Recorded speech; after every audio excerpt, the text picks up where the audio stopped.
नमस्कार. मी पारश्याम शास्त्री ज्योतिष. तुमच्यासाठी मी आज व्हिडिओ बनवला आहे. तो व्हिडिओ आहे की लहान मुलांना वारंवार नजर लागते.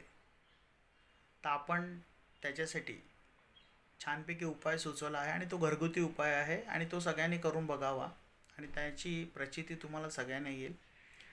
की हा उपाय करताना 4 बुधवार करावा आणि संध्याकाळी करावा. लहान मुलांना पूर्व पश्चिम ठिकाणी उभं करून हातामध्ये लाल मिरची आणि बारीक राई आणि जाडं मीठ हे हातात घेऊन त्यांच्यावरून 7 वेळा फिरवावं आणि टाकताना बेसिंगमध्ये किंवा डस्टबिनमध्ये टाकताना 2 वेळा थुकायचं आणि टाकायचं. हा तुम्ही उपाय करून बघा. नक्की तुम्हाला खूप छान प्रचिती येईल आणि हा उपाय संध्याकाळीच करायचा आहे आणि आपला घरगुती उपाय आहे आणि असेच मी पुढे व्हिडिओ टाकत राहीन. नमस्कार. काळजी घ्या. खुश रहा.